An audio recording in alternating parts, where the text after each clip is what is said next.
just slap me.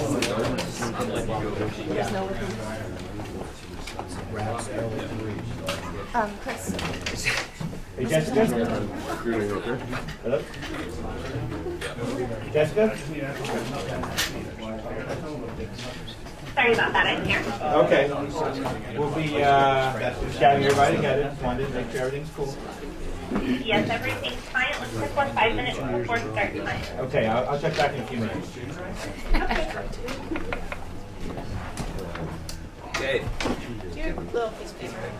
Nice. Slide over. Let's do a catch.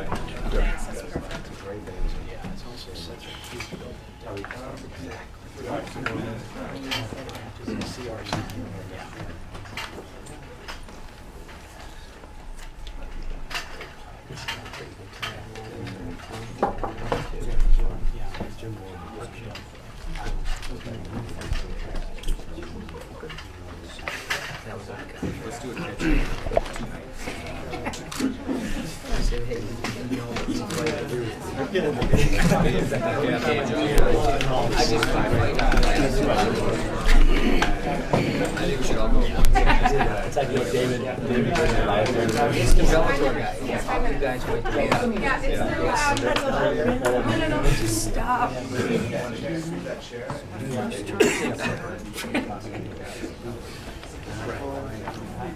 I'm the master of the field position. It's weird when they waited to let everybody in. Just got it all shut down. We got a little prep work for 3 days. Say it makes sense.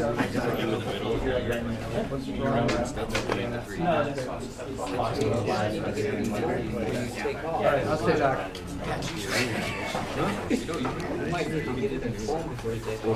Actually, oh no.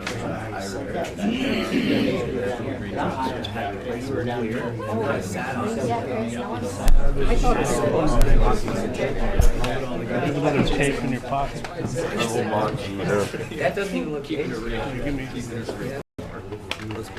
does. It's very easy.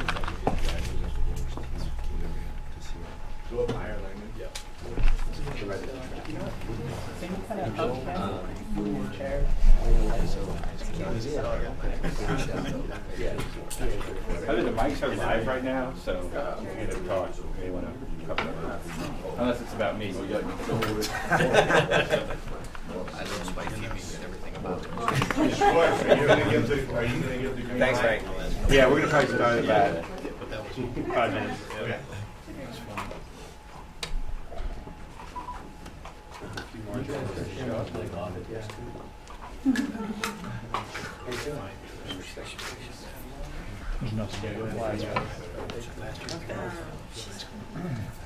Hopefully today.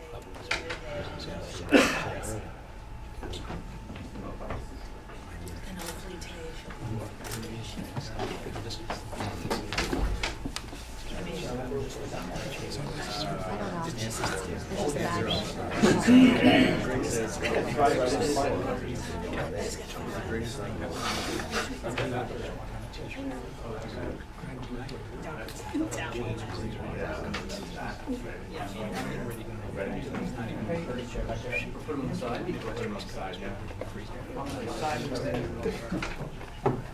Anthony? Would you be able to adjust this gentleman here? I'm going to move you back and put a chair back in. We're on the side. We're on the side, yeah. Just want one more chair? Hey, Would you Jessica? like to, the guy, gentleman with the camera Yes. here? How many folks do we have in queue? Yeah, that's fine. We have about This guy. 15 We'll move the people shirt right back. now. Okay, thanks. Sure, no problem. And we'll give a standby and let them know that we'll be getting That work? But I can do it here. Okay. You guys good? Can you squeeze them over? A little bit to the left. Good. Ready? Good. Better? Yeah, that'll be. Awesome. Thanks, guys. Thank you. Let's go make a TV. You guys, how it's going to work, we're going to take some calls first from the folks on the phone, and then after a few of those, we'll open up to questions here and go back to the phone, and then after, we'll have time for one-on-ones.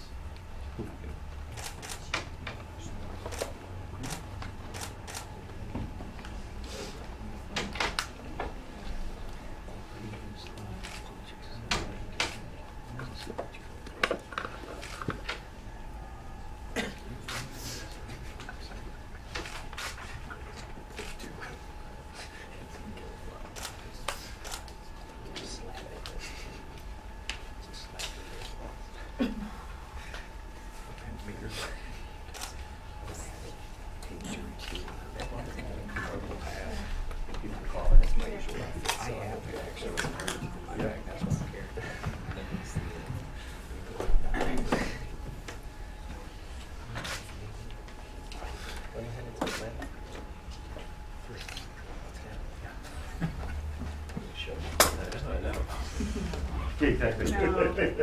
It's a Super Bowl. I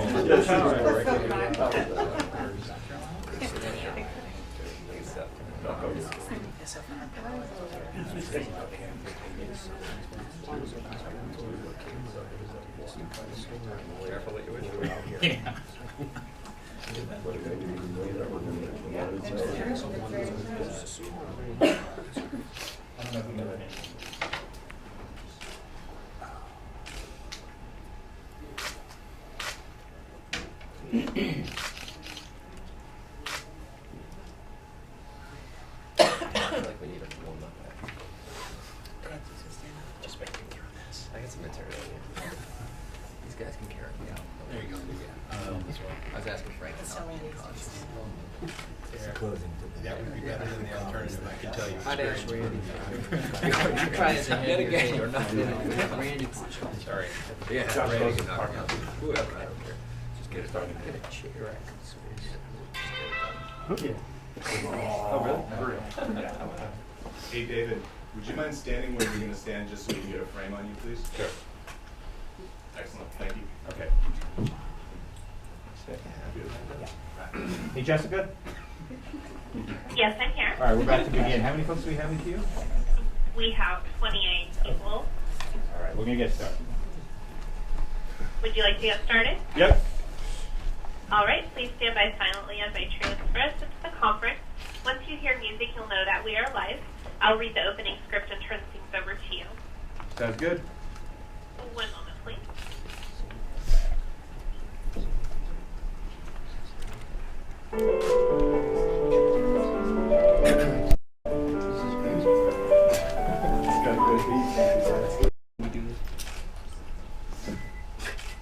Please stand by. We're about to begin. Good day and welcome to the Spike TV conference call.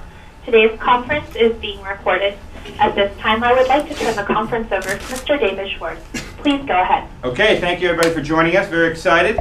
Just a few housekeeping issues to deal with. A transcript will be available after the call, so if you need that, just give me a shout, give me an email. And also a press release will be going out in about 15 minutes with all the details of the show. And today, of course, the highly anticipated announcement of Fight Master Bellator MMA. That's 2 words, Fight Master : Bellator MMA. And with all the details, I'm going to throw it over to Kevin Kay, president of Spike TV. Thanks, Dave. And thank you all for joining us today in person and on the phone. I am extraordinarily excited to finally unveil our coaches who are sitting here with us and our format for Fight Master Bellator MMA. We've worked hard to come up with a fresh idea, a reinvention of the format, and put together a team of coaches who are truly the best of the best. We're off to a great start with Bellator on Spike. Bjorn and his team have put on some fabulous shows, 3 great shows so far, filled with incredible action-packed fights. And if you're a fan of great fights and this sport, I think you've got to be happy to watch this promotion emerge on Spike. Today we're joined by Bjorn and 4 gentlemen who are going to be our coaches on the reality series, 4 of the most talented and dedicated men in the sport. 4 guys who share Spike's objective to continue to build the sport and provide opportunities for fighters and the teams that work with fighters. First up, a great friend of Spike's, one of the first coaches on The Ultimate Fighter who helped us launch the franchise on Spike, who's taken his MMA fame and expanded it into a terrific movie career in the Expendables franchise, among others. He's a best-selling author. He's now going to be producing TV for Spike. He's a 6-time world champion, the only UFC competitor to hold titles in the light heavy and heavyweight divisions.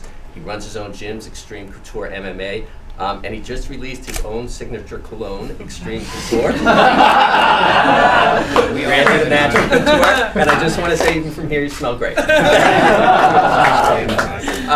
Next, when we had the idea for this format, the first call I made was to Frank Shamrock, because I have so much respect for all of his accomplishments in the sport, as a fighter, as a broadcaster, and as a person.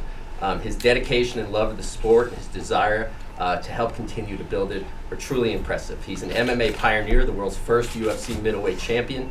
He left the UFC as the 4-time undefeated champion. He's also the author of MMA for Dummies, which I believe he personally wrote for me. He has served as a commentator on CBS Saturday Night Fights, Strikeforce, and most recently Glory. Frank the Legend Shamrock, and we're happy to have Frank with us. One of the biggest stars of Bellator and the self-described baddest man on the planet is the perfect choice for this show. Not only does he understand the tournament format, but he's still fighting, and he leaves everything in the cage, in the Bellator cage, every time he does. He was an All-American wrestler at the University of Michigan, and since 2010, he stormed his way through Bellator's featherweight tournament, eventually beating Joe Soto to claim the featherweight title. Joe trains at Rhino Sports Gallery in Denver, where he's also the head MMA instructor. He's the baddest man on the planet, Joe Warren. And finally, one of the greatest trainers in the history of the sport, a man whose gym and training techniques have produced some of the greatest champions in the sport. In fact, his name is synonymous with the words world champion. Greg Jackson is joining us. He's a coaching legend. He's developed 10, count them, 10 world champions. He's smirking over there and pretending it's not true. In 2007, he joined forces with Mike Winklejohn to create the most dominant and renowned MMA gym in the sport. From Jackson MMA, Greg Jackson. So I can't tell you how excited I am to have all of these gentlemen sitting next to me and participating in the show. We thought it was critical to find a show format that truly represented the best of the tournament format that is Bellator, where title shots are earned, not given. And the woman that cracked that code is Sharon Levy, who's the Executive Vice President of Original Series of Spike. And she's going to tell you a little bit about the format before we turn it over to Bjorn and the guys. So when we were thinking about Fight Master, the most important thing was really for us to make sure that the spirit of Bellator was integral to the actual format. And that is that the fighters control their own destinies. So the format begins with 32 unbelievable fighters who are going to be given a shot to win $100,000 that can change their lives, and more importantly, an actual slot in a Bellator tournament. Once 16 fighters make it into our compound, they face pretty much the biggest decision of their lives. Who do you want to train under? I mean, this is quite a lineup of MMA titans, and the first thing that our fighters will have to do is decide which one of these guys is going to get them to that final. Also along the way, and something that we love and feel is unique, our fighters will decide who they face for their elimination fight. Something that's never been done before, and again, really does give the fighters control of their destiny. Will they listen to their coaches? Will they choose to fight someone from their own camp? And we think that it'll just expose the differences that these four unbelievable men bring to this sport. So the decisions start as soon as our fighters hit Louisiana. And that is the format in a nutshell. And now, Mr. Bjorn Rebney, CEO of Bellator. Thanks. It's exciting for me. I look to my left and got Randy Couture, who is one of the most respected, admired, and successful fighters, not just in MMA, but in all the combat sports. Frank, who has been there, done that, done literally everything that you can do in this game, knows where all the bodies are buried, has seen it from every conceivable angle.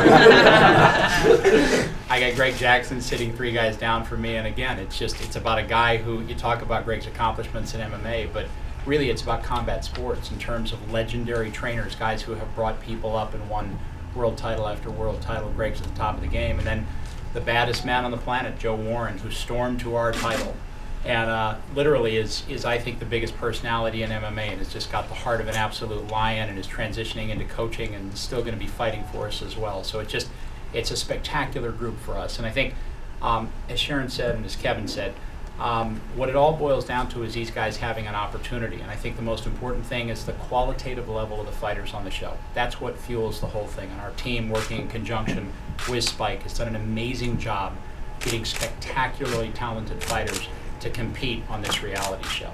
And it's all about competition. It's about winning and moving on, losing or going home. You're not going to get voted back onto this island. So that is really the cornerstone of what it's all about. And we're going to look to find the next Pat Curran, the next Michael Chandler, the next Ben Askren, the next Alexander Shlemenko through this show. And I think based on the qualitative level of these guys, we got a legitimate opportunity to do it. So it's exciting to see this all unveiled, as we've all been working really hard to put it together for an extended period of time. So thanks. All right, thank you. Jessica, let's open it up for questions. Thank you. If you would like to ask a question, please signal by pressing *1 on your telephone keypad. If you are using a speakerphone, please make sure your mute function is turned off to allow your signal to reach our equipment. Again, please press *1 to ask a question. And we'll pause for just a moment to allow everyone an opportunity to signal for questions. We'll take our first question from Dave Meltzer of MMA Fighting. Hey, how are all you guys doing? Good. Just a few questions. When is the show? I think is the show taping. Is the show taping like right now, or what's the schedule of when it's taping? Is there a scheduled time frame of when it's going to air? What day? Things like that. And a question from the from what was said with the fighters choosing their opponents. How is that going to be determined as far as like which fighter gets to choose, and how will that be? As far as that goes. Okay, well, first off, the Fight Master will begin production imminently. We don't want to give exact dates. And it will be debuting this summer. As far as how we are going to decide the fighters' decisions, we will be doing a seeding after each fight. And the first, person in the first position gets picked. And then we go down the line. So you may pick someone that is seated right under you because you want to give it a good show, or you may pick someone that you have a very good chance of beating. I think what's going to be very interesting about that is not only watching our amazing coaches and Bjorn choose that seating and weigh in, honestly, but also having to find out if our fighters want to take an easier way out or a harder way out, and how their coaches will feel about that decision. So the strategy of that decision, I think, is going to be great TV. And also, what weight is it 32 guys in like one tournament, or is it 2 weight classes with 16-man tournaments, or how's that breaking down? It's 1 weight class. Okay, and do you know what the weight class is? Welter. Welterweight? Correct. Okay, thank you. All right. And we'll take our next question from Alex Goff of OnlineWorldOfWrestling.com. Thank you very much for taking my call. Randy, your decision to leave Zuffa, you've left the company twice already. You're seemingly on the cover of Bustle and Fitness every month. You're a movie star. If money wasn't the pitch, what was the pitch that I guess Kevin Kay or Bjorn Redney gave you to make you join the company? Well, first of all, it's an honor to be back with Spike. I feel like in a lot of ways I'm coming home. Spike frankly had the balls to put this on television when nobody else would, when everybody else was pushing back from the sport. And in a lot of ways, that changed the landscape for MMA for the better. Gave people a behind-the-curtain look at what it goes into being a fighter, and the preparation, the dedication, the training, and all the things. And that we're not crazy criminals that like to beat people up. This is what we do. And that first series was instrumental in that, and this is a great genre. Now we have an opportunity to do, in a lot of ways, the same thing. It's a watershed moment for the sport, again with Spike, to create more opportunities for more fighters in the sport of mixed martial arts. Randy, also Dan announced this past Saturday that your son will be competing in the UFC. He made very harsh comments to you. Did you factor in the fact that your son may be competing soon for Zuffa into this decision, or was it solely, this is what I'm going to do and my son's going to do what he'll do? Well, Ryan's his own man for sure. He's created his own style. He lives on his own merit, and it's almost sometimes a burden for him to drag around the same last name, but he handles all that in stride. He's done an amazing job. I'm very excited for him and the opportunities in mixed martial arts that face him now. We've certainly had some heart-to-heart conversations about what was going on with me and how they may affect his future in the sport of mixed martial arts, and he was all for it. He feels very comfortable and confident in his abilities and where he's at in his career. So it's certainly a concern for me because I know how some of the other guys play, but I think it's going to be fun. I think Ryan's a sharp kid. He's very smart and he's very diligent. So, in a lot of ways, you have to thank Dana White. He's made this transition for me back to Spike very, very good. He's made it easy. And gosh, the media storm and sensation has been wonderful. We really appreciate that. So I have to thank him for that. You have to respect his passion for what he does, and that's admirable. So. Thank you very much for taking my call. And we'll go next to Elias Tapita of Cage Potato. Hey, thanks everyone for the time. Randy, I had a couple questions for you, more specifically about what was just asked. What's your understanding of if you could, will be able to corner your son Ryan in a UFC fight. Dana seemed to allude to the fact that he would somehow ban you. I don't know how that's in his purview from like being a license to be a second and all that. But what's your understanding of if any, if you'll be able to continue to corner Ryan in UFC fights? I don't have the answer to that question right now. I think it's an athletic commission issue, and I guess we'll cross that bridge when and if we get to it. Gotcha, thanks. And one more question, Randy.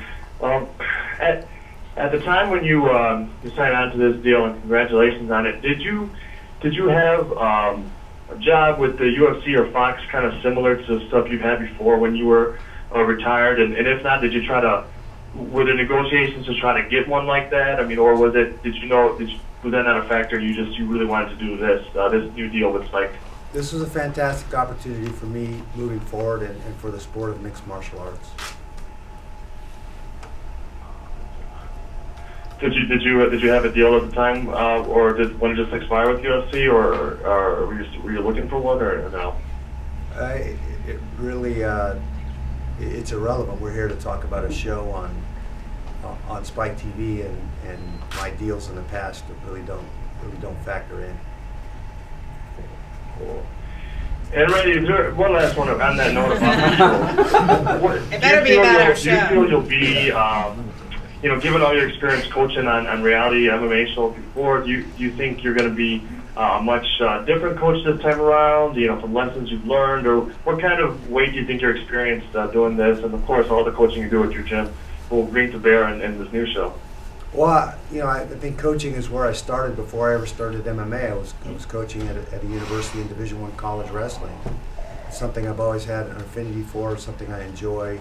I'm certainly a much better technical athlete now than I was, 6, 7, 8 years ago. So all those things are things that bear on how I'll coach and how I'll relate to the athletes that I get to train in this show. Awesome. Well, thanks a lot, Randy. Congrats. Thank you very much. And our next question is from Eddie Goldman with No Holds Barred. Thank you very much. Hello, everybody. First question is for Bjorn. Bjorn, some other reality MMA shows are positioned in a way to encourage the people to act crazy, to get drunk in front of the camera, and so forth. How is this show going to be positioned, and is it going to be positioned differently from some of these other shows? Hey, Eddie. I think that the cornerstone of this show is really about the people behind it. And when you look at the guy the team of people and the leader of the team of people who are producing this show, and Bertram Van Munster, what you've really got, Eddie, is you've got the Michael Jordan of reality programming. You've got a superstar in the space who's got, I think, at last count, 13 Emmy Awards for what he's done in The Amazing Race. And when you look at what he does, it's really biopic competition. It doesn't play off of a lot of kind of the linchpin cornerstones that a lot of reality programming tries to play off of. He develops characters. He looks at who they are and where they're from and why they're in that competition. And I think that's what was so attractive to me about the potential of aligning with someone like that. I mean, we've talked about the coaches that we've got, and I think we got the best of the best across every conceivable platform. And then when you look at a guy like Bertram, you really have the best of the best in terms of reality production, and that's what he does. He doesn't rely on the hijinks. He relies on the substantive storytelling and really developing the characters of who these guys are, why they're there, what they're trying to accomplish. They're trying to drive to getting into one of these tournaments and then conceptually becoming a Bellator champion, or at least challenging for a title. So, I mean, I think that's where the backbone of this thing is. And when you've got great people like that who've made their name doing that kind of programming, Eddie, it tells a story about where this story is going to be and how it's going to be told, and what kind of substantive competition and storytelling we're going to see in this show. Okay, and a question for Joe Warren. Joe, they when they introduced you, they didn't say that you were a Greco world champion. It's interesting, 2 of 4 coaches have a very strong Greco background, you and Randy. Is there anything to that? Is that just the way this worked out, or do you think that Greco background really helps in coaching MMA? Well, the real warriors out there are Greco-Roman athletes, really. So, you know, when you're trying to find the baddest guy on the planet, you grab the baddest men, really. But no, I think it just kind of happened that way. I was a young athlete coming up under Randy for a long time, so I watched how he trained and also was trained by similar people that trained him. So no, I just think that it wasn't that factor, but I think it's exciting to have us both on the show. Similar question, a little different for Randy. Now that you're working with Spike TV, I know obviously people should know your wrestling background. Do you think that in addition to this, there's any way that Spike TV could help out with the televising of either Greco or freestyle or collegiate wrestling? Because we know, that's been very limited. Is there any possibility of you sort of advocating that down the line? Well, I think first having athletes that came from that background, like Joe and myself, certainly raises awareness about wrestling and the merit of the sport of amateur wrestling, and that's first. Whether or not some programming or exposure for amateur wrestling and the Olympic styles especially comes through this relationship with Spike, that's yet to be seen. So obviously I think we all, as fans of wrestling, want to see it get exposed and develop a stronger foundation and see, that the college programs quit going away because of misuse of Title IX and those sorts of things. But I think MMA has certainly been an instrumental tool in helping that occur. Last question for Frank. Now that you've been identified as someone who knows where all the bodies are, I could help you with that too. I know, Eddie. I don't really know where they're buried. I just know who buried them. That's all. That might be good enough. Well, congratulations to everybody on this. This is a show I'm looking forward to. Thanks, Eddie. Thanks, Eddie. And we'll take our next question from Matt Mansella of CageReligion.com.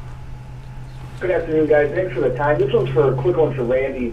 What was it about Bellator that attracted you? And in a way, is it kind of a breath of fresh air, to be working with a new and young promotion like this?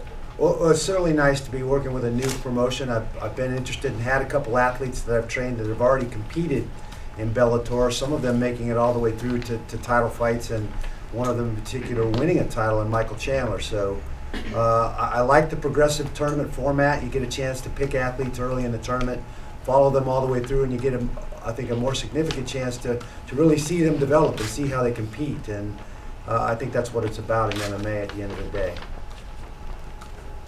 And lastly, I'm wondering if you could reveal a little bit more about your involvement in Bellator. I mean, aside from the reality series, will you be involved with the events themselves at all?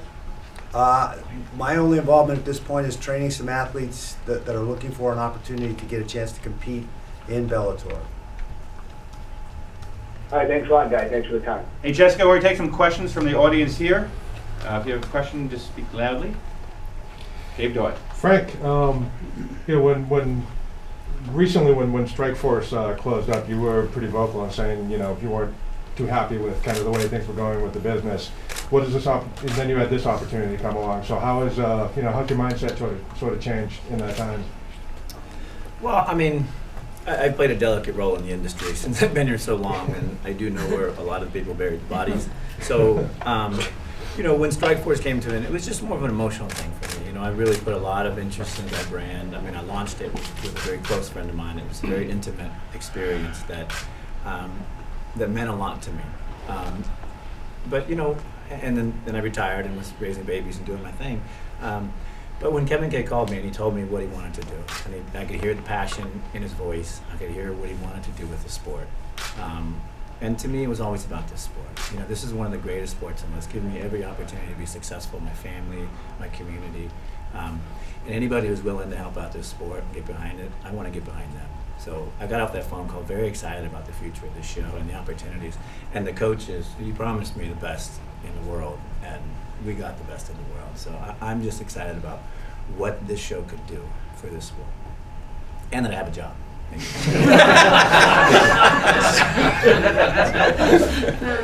Right in the audience. Greg, you've been around this for a long time, and you have a lot of fighters in the UFC. You know, in terms of coaches, I think you have the most. Are you at all concerned about how this might affect, you know, your fighters in the UFC working with the promotion? No, I don't think so, because like Randy, I've worked with Bellator before, and I don't think it should be a problem. You know, my fighters are my fighters, and I'm me, and you know, like Frank said as well, I think it's good for the sport. Even Dana would admit that it's good for the sport to have, you know, other organizations around, and so I don't foresee any problems. Were they aware that you were going to take this role? No, I had to keep it hush hush, so yeah, they might have figured it out by now, but the important thing is that you know, you can help as many people as you can help, and for me, and so you know, this gives me an opportunity, all of us really, an opportunity to kind of help these young fighters up and coming that really work hard and deserve to have a place to showcase their skills, and it's great that they have this place. And for Sharon, it's you mentioned a compound. Are we talking about like 4 bunkers here? Or? Oh my God, did that sound scary? No, it's just a really fantastic kind of state-of-the-art, you know, living and fighting area. So once our fighters move in, they're there for the haul, so they stay. So that's why I refer to it as a compound. It's quite spectacular. So it's like 4 houses, and they all come to one training It's really more of one big facility, and that's all I'll say. You'll have to tune in to watch it. It's not like weird bunker stuff. Just, well, yeah, piggybacking on Eddie's a little bit, does, you know, the marketing of the show, does this mean that they won't be plied with alcohol in the house? You know what, it's so funny that I think they live in a house, but that's not the type of show we're making. What we wanted to do was really give something for the diehard MMA fans, but also create a show that for the people that are just coming to the sport get a much more robust, in-depth understanding of what the sport is. So I think, you know, strategy, technique, when these guys size up these fighters and really pinpoint what's missing in their game or what they can bring to improve their game, it's not going to be, you know, a bunch of drunk guys running around and acting like idiots. That's not how we're looking at the show. And I think Bjorn said it great. You don't hire a marquee company like Profiles with Bert and Elise to make that kind of show. Not every reality show is that kind of show. I mean, I think, you know, we obviously make Ink Master here, which is all about skills. It's a very technical show. It's a show about, at the end of the day, art. And they don't run around drinking like maniacs and acting stupid. That's just not the type of shows that we're doing. And then for Kevin, Randy's been on Fox Broadcast, and broadcasting has been a big part of his presence in the sport in the past year. Is there any possibility that there's going to be a broadcast component to his deal with Spike? Well, we'd love that, but that's not, you know, that's not right now, and you know, that all these guys. Question in the corner. Hi, I'm Sharon. I just had a couple questions about a little more about the logistics, and I might have missed this when we were That's talking okay. So, you said each fighter gets to choose which respective coach they want to train with. Is that for the entire duration of the series? And part B of that is, how do you logistically work if for some reason some fighters want to be with one coach more than other coaches? Well, here's what I'll say. I can answer some of that, not all of it, because I don't want to blow it for the fighters who have yet to step foot in the house in case they're watching live on Spike.com. But I would say this, they do get to choose. It's going to be a crucial choice for them. It's going to be incredibly visceral, as they will have just gone through a fight when they have to make the choice. These unbelievable legends will have just watched them. So they're going to be, you know, very upfront about the potential that they see. Because keep in mind, as much as we're talking about the fighters, and they are the most important, the truth is these guys are going to be in competition against each other. Right, boys? I mean, I don't think you want to see your guys not make it. So I think that that's going to be critical. And then the choice of the fighter themselves as to who to face will happen after a seeding session. So the fighters will be ranked one down, and the guy in first gets to choose, and then we go down the line. So you'll see how that plays out actually on the show, but that's going to be very dramatic and a lot of strategy. Again, who would you pick? I mean, you know, you think about that stuff. Who would you pick to train with? That's what I think about at night. And we're just so thrilled that we have this level of talent and skill on this show. It's unbelievable because, you know, I'm lucky I'm sitting in the position where I know the fighters that are going to be on the show, none of which we can obviously discuss. But we did a lot of talking with our friends at Bellator, with our friends at Profiles about what skills some of these guys are missing. And the secret is there's certain guys out there that can help them, but will they make the right choice? At the end of the day, that is Bellator. It is the fighter's destiny to make his own way. So I think that's something that we love about the show and feel that it's incredibly unique. And each coach will have a supporting staff, right? Oh yes, they will, and we'll be revealing those later. We can't give it all away. Okay, can I ask one more question? Sure. I never asked this question ever, but I think it's appropriate now. Randy, how do you feel? I'm with excited. This finally being announced. Yeah, absolutely excited. I think it's going to be a lot of fun. Yeah, there's been some build-up and, you know, trying to keep your mouth shut and then hearing a lot of the other things that's been said, you know, in the media and things, especially the last couple of weeks, has been difficult. But to kind of have the cat out of the bag and be able to relax and really get excited about getting this started. Thank you. I guess this question is more for Sharon or possibly Randy. Does Randy's deal with Spike and Viacom extend to scripted drama or scripted TV at all? You know what? It could. Right now, kind of the sky's the limit. We know that Randy's an incredible actor. He has an appetite for that. You know, Spike is certainly thinking about a future that scripted lives in. That's not today, that's not tomorrow, but it is on the horizon. So that is absolutely not off the table. And Randy, would you be interested in that at all? Doing more scripted TV for Spike? Hell yes. And then there's that. Yeah. So. All right. Hey, Jessica, we're going to go back to questions from the audience on the phone. Thank you. We'll take our next question from John Petit of Rebellion Media. Yes, I'm not sure exactly who to address this to, but as far as the specific fights themselves, how are they going to be regarded as far as will they show up on fighters' records? And is there a commission overseeing each bout? Yeah, we're lucky. We've got a great commission in Louisiana that's going to be overseeing all the fights for this bout. We've done, I think, 6 or 7 fights in Louisiana, and the commission has just been top tier. They got great inspectors and a great commissioner who heads up the commission. So we'll have great oversight, and they'll be working hand in hand with us, you know, over the entire production period.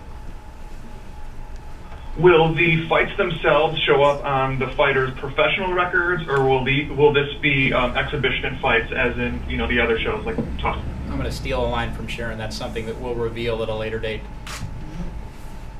Gotcha very much. And is there a finale show planned? You know, for the final fight, or is that going to show up on a special Bellator card, or is that going to show up on, you know, on one of the planned events you guys already have? It you know, again, to be revealed later, but it will show up on a as part of a Bellator fight card. You know, the finale, the actual final fight. Very well. Thank you very much, guys. Congratulations. Thanks. And we'll take our next question from Stephanie Daniels at bloodyelbow.com. Yes, my question is for Randy or Bjorn, whichever is handling the MMA Rescue show. I just wanted to know if there's criteria for selecting the gyms, or will that be something done by a panel, or is there an application process for that? You know what? I'll actually take that. It's Sharon Levy speaking. We will be doing casting just like we would on any great show. You know, we've had tremendous success with our show Bar Rescue, and we have a new show, Tattoo Rescue, which, you know, we look for really great failing gyms that Randy and his team can actually help. And so, you know, it, like any kind of great casting, you need the right sense of story, the right problems, the right mixture, the right amount of conflict, and the right hope. I mean, if Randy doesn't think it's worth saving, then we shouldn't do it. So that process has not begun, but it will be, you know, a traditional casting process that involves everything from people being in cities, doing research, to applications, to a lot of work. And when do you estimate that that'll start filming? Shortly after this other one? You know, right now we're just in the very early stages of that. Right now it's all about Fight Master, and then that will follow suit. So we will keep you posted on all of that information as it unfolds. And will that be a 30-minute or a 60-minute show? 60 minutes. Okay, thank you. You're welcome. And we'll go next to Damon Martin with BleacherReport.com. Yeah, first question is for Randy. Randy, obviously, it seems like this deal came together pretty fast. Can you walk us through the timeline of how this came together? Because as everyone knows, you were on a UFC program early December. So how did this deal come about, and how quickly were you able to sign on and do this? Well, it's been an ongoing process. It wasn't as quick as you'd think.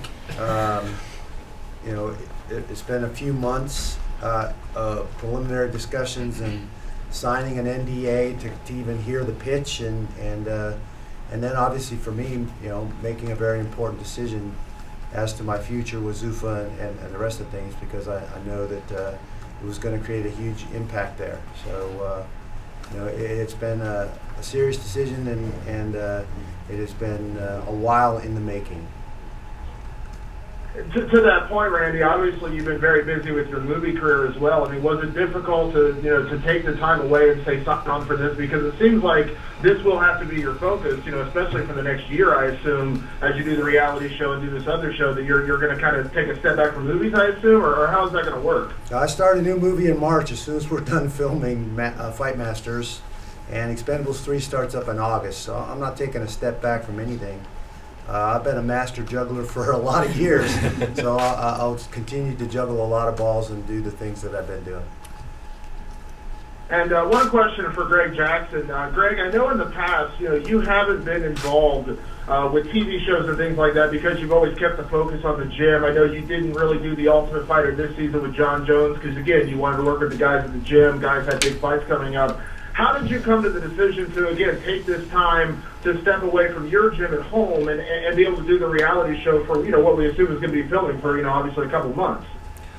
Well, like Randy, when we get where we are in this business, you are basically, master juggler. And so just making sure that everything stays organized, that I'm able to help out as strongly as I can in both places was very important, but it's very doable. So the great thing is, you have great assistant coaches, and that's always been one of my strengths as a team is the coaches around me are much better than I am, but just having that support system allows me the freedom to kind of move around a little bit. So I'm very, very blessed and lucky for that. And one last question, I guess this is for Bjorn or basically everybody. With the assistant coaches, that is a question. Obviously, when we've seen other reality shows, guys do bring guys on. Will that be the case with this, where Greg can bring on some of the guys from Jackson's, Randy can bring on guys from Extreme Couture? How will that work? I'll answer that. It's Sharon Levy speaking. Absolutely, these guys are bringing their A-plus team. Again, we're not naming names at this juncture. But when you approach guys like Greg, Frank, Joe, and Randy, we're very cognizant of the fact that they have major world champions to train. So it's always been about their team. And I think that's what's going to be really interesting, that kind of inside look into the camps, how they work, the relationships between the assistant coaches and their coach. So we will make it work, and when you go after the level of talent that's on this dais, you know that it's going to be tricky and it's going to be juggling, and again, that's why you hire really good producers. Awesome. Thanks a lot, guys. And we'll go next to Jason Floyd with the MMA Report.com. Yes, my first question would be for Bjorn. Why did you choose Louisiana as a place to film the show? There were lots of options. It's a combination of factors. It's just location from a regional perspective, commission interaction. I mean, obviously the commission plays a huge role in a show like this because of the condensed time frame that you produce the show in, and their willingness to really dive in and work with you to create something special. A lot of different factors come into play. It's a weigh and balance that we look at with profiles and our partners at Spike, and just try to figure out the one place where we can really create the show the way that we want to create it while adhering to the rules and regulations that the commission mandates. And also, I think, just to add to that, New Orleans is just such a city steeped in history and excitement, and it just felt like a great backdrop for this from just a story perspective and a creative perspective. Will the fights in the house be 2-round or 3-round fights? 2-round fights. Two round fights. Got a lot of fights that have got to the next happen in a question- short period. So. All right, my next question would be for Joe Warren. You're the only coach that's actually fought in the Bellator cage, so do you feel like you're carrying the Bellator flag in this reality show? Yes, I definitely do. I believe this is one advantage of being coached by me is being able to be a person that went through the Bellator tournament and won a belt. And also I've been with Bellator since the beginning, so I'm pretty much, bleed Bellator a little bit. So for me to have that kind of experience with Bjorn and the organization, I think it's awesome. I think it'll be a great coaching benefit.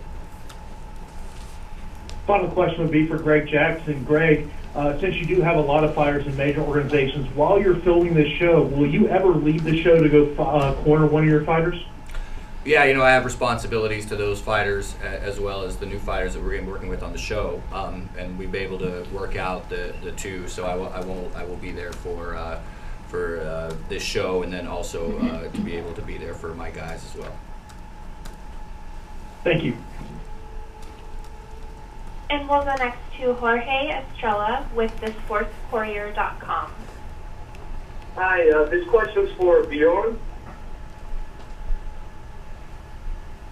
You've spoken to my colleague Frederick Johnny many times about your relationship with Impact Wrestling. Could you guys see a decorated Olympic wrestler like Kurt Angle making a cameo or two on the reality show as a guest coach? You never know. I mean, look, we're pretty fortunate and blessed. I mean, Joe's spoken to it. We've got some amazing talent that fights inside the Bellator cage. The Chandlers, the Currans, the King Moes, a lot of these guys. And so, one of the magical things about the alliance that we've got with Spike is that cross-pollination. We can bring guys in from different areas. I mean, Mo is the perfect example of a guy who's straddling both of those fields. So I think it'll be interesting to tune in and see who ultimately makes guest appearances, who ends up in whose corner, who ends up showing up. It's just, we've got amazing characters and amazing personalities with huge accomplishments here, and tune in and see who else conceptually could show up.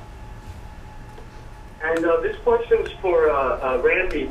Randy, as you mentioned, you're a man of all trades. You go attending a lot of tasks. Currently, King Mo, he's doing the thing with you guys here at Bellator, and he's also trying to pursue a professional wrestling career with TNA Wrestling. How do you feel that's going to impact him as a fighter, or affect him in terms of trying to juggle both worlds, which are known as to be very demanding? Well, it can be a big challenge. I did that at the beginning of my mixed martial arts career. I was still competing for the national team and fighting, and it was tough. When you're focused on one thing, the other thing's getting rusty and not as sharp as it should be. So it can be an issue, but it is doable. Okay, thank you guys. Hey, Jessica, we take a few questions from the audience here. Any questions here? Oh. Bjorn, you talked about the talent level of the show. Can you just a little bit more? I mean, are we talking about kids starting out, or think people that you would have put in the Bellator tournament right away that you're going to put in the reality show instead? Yeah. Just expand on that a little bit. Sure. I mean, it's a great combination. I mean, I think that the cornerstone of it, and that's what makes our alliance with Spike so spectacular, is you're not going to talk your way into a world title fight here. You've ultimately got to earn it. So you've got to have a very high qualitative level of guys who are going to ultimately step into this show and compete for one of these four guys and ultimately win this thing, walk away with a six-figure check and an automatic entry into one of our tournaments. And when they get into the tournaments, it's like jumping out of the frying pan into the fire. I mean, it just gets deeper if you've watched it over the last couple of weeks. So it's going to be a nice combination of guys. We've got some amazing talent that's going to be developed through the show. We've got some guys you may be familiar with. We've got some guys who you may have seen compete in Bellator. But it's a great combo, and I think the cornerstone of it is that they're really high-quality fighters who we believe, when ultimately we end up with just one guy, he's going to be able to walk into the next 170-pound tournament and compete and make us proud in terms of whichever one of these coaches ultimately brought him to that place. Okay. So it's not just kids starting out, because the way Sharon sort of described it is that you could identify guys who needed serious work in areas. So I mean, I think if you look at even guys that are currently inside of our cage, everybody needs serious work. I mean, there's guys who have elements of their game that aren't completely well-rounded yet, and that's what makes this sport so magical, is that no matter how high of a level you're at, ultimately there's always things you can improve and always things you can make better and stronger. Joe Warren gets contacted constantly by guys literally ranked in the top 10 in our organization and worldwide saying, hey, I need help with my wrestling. And that's just part and parcel of it. I mean, you got Randy and Joe here from a wrestling perspective, and you got Frank's skills and Greg's skills. It's just, there's always parts you can make better. There's always parts you can make stronger. It doesn't matter whether you're top 10 ranked in the world or whether you're just starting out and are 4 or 5-0. I think it's something to add to that. It's about knowing yourself as a fighter, and if you're smart enough to understand what your weakness is and which of these guys can help you overcome it. And that's something that I know story-wise we'll really be highlighting, because you want to understand when you see two guys going into a fight what each of their weaknesses and strengths are. And so especially to make sure the audience at home knows that so they can follow along. Again, diehards will know all of that. But some of the new fans to MMA might not. And that's just interesting storytelling. And that's what we're after. A couple more. Sorry. If you're identifying a prospect, are you going to pitch them, say, hey, you have this reality show opportunity versus jumping straight into the tournament? I mean, how are you using this as a selling tool for Bellator when you talk about it? Well, this was, we set out to do this as a casting for Fight Master, and Bjorn and his team were amazing at that. And we will see who rises through the ranks and who deserves the shot.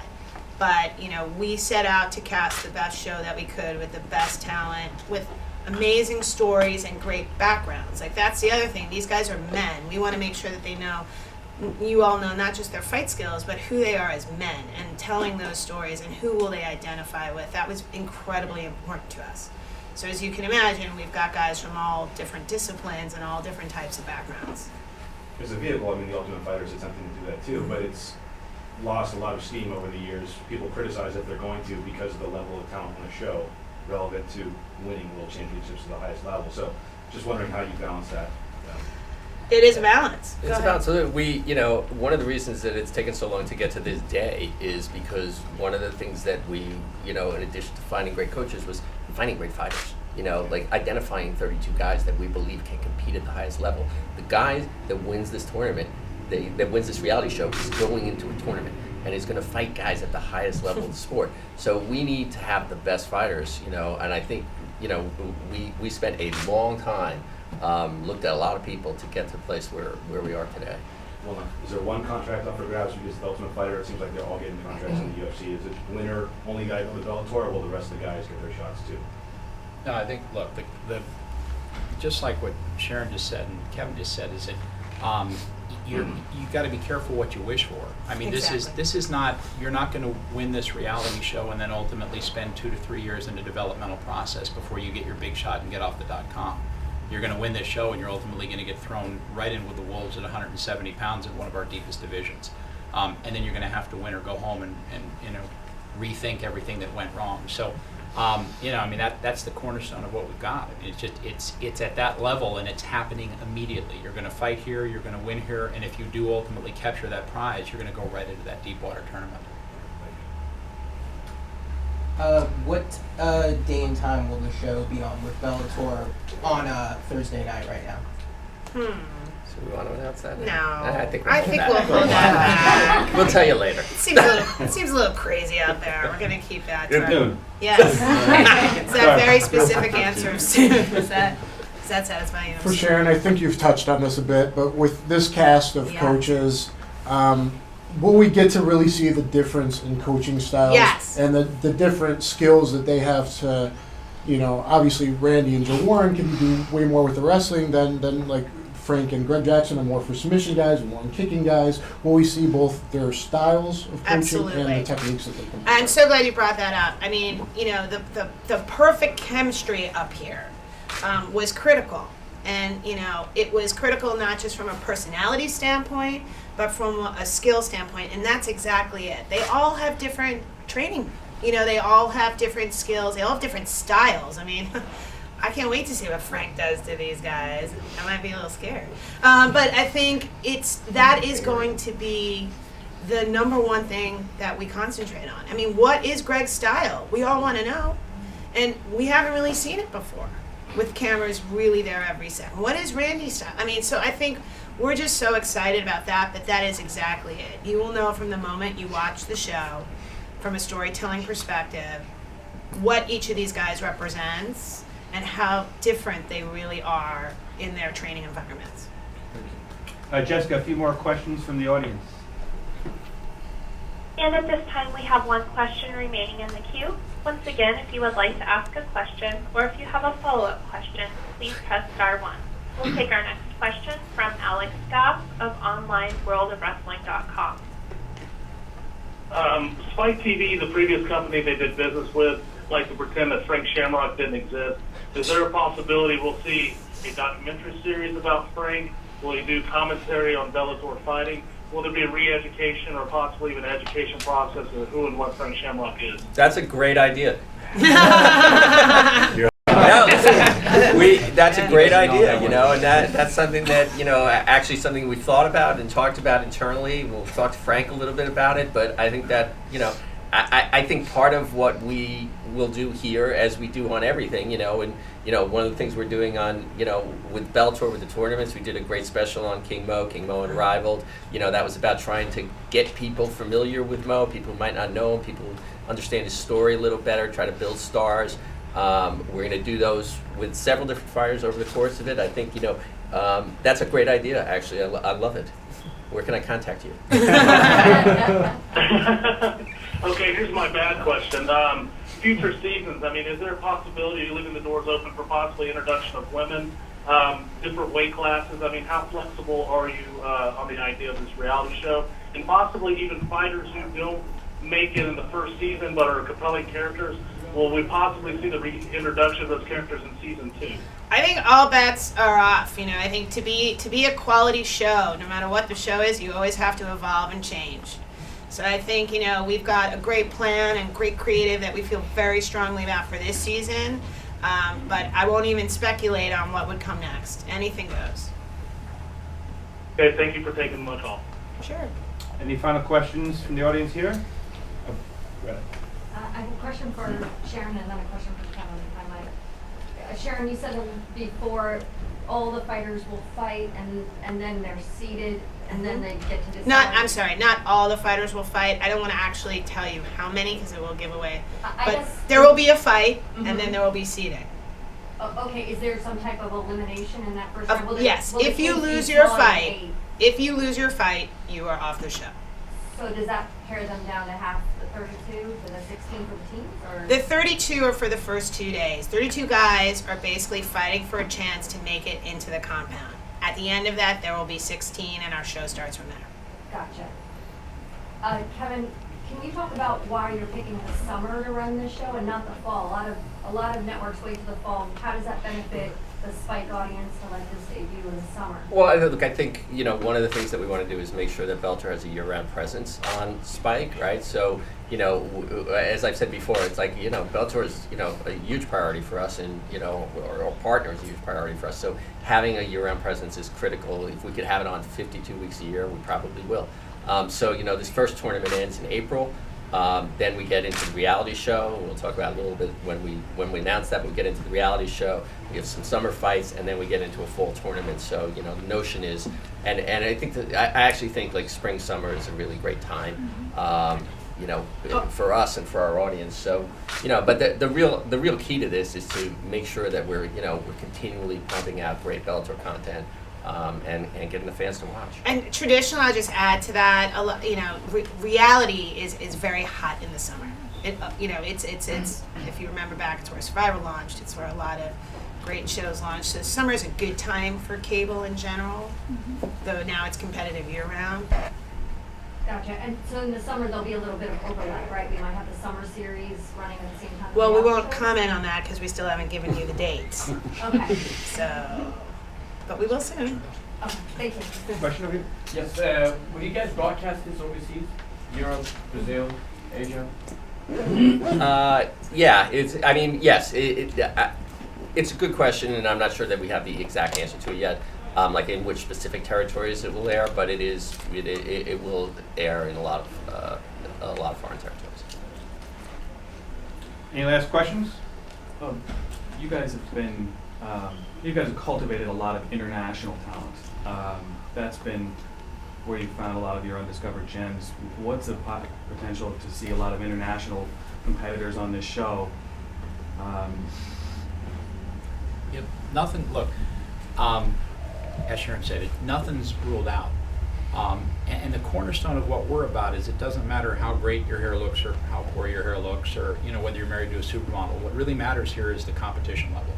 So we really didn't singularly focus on any specific area. When we went through and were looking at these fighters, and that was the most elongated process in this whole program, was looking at the fighters and trying to find out who we could put into this show in terms of where they're going. So we looked across a lot of continents, and we have. I mean, we've got more international fighters in terms of Brazil and Russia and Europe, Africa, Asia, etc., fighting in this organization than anyone in the game today. So it's really just about how well they fight, and I think you'll see some of that in this show, and then subsequently you may see more, you may see less, but it's just, ultimately one guy's going to end up at the end of this road, and wherever he's from, whatever language he speaks, it's all about what happens when that door shuts and locks behind them. How's that going to play out in the house if there's international competitors who don't speak English? You'll have to watch. Oh my goodness. Is it hard to mark them? I mean, I would say this: no one doesn't speak English. How's that? I will not comment on accents. No one doesn't speak English. Was there any thought of doing another format? Given that the reality show tournament has been done so often, it's been pretty much. We think this is a really unique format, and I think that I haven't seen a reality show where every single decision is up to the contestants, which is, if we're making an analogy, the fighters are the contestants driving their own destiny. We think it's fresh, and we're excited about it. Okay, I think that's it. Thank you all for joining us. Thank Again, you. contact me if you'd like a transcript. If you'd like a one-on-one, please see Anthony and I, and we will set it up for you right. Again, thank you, everybody.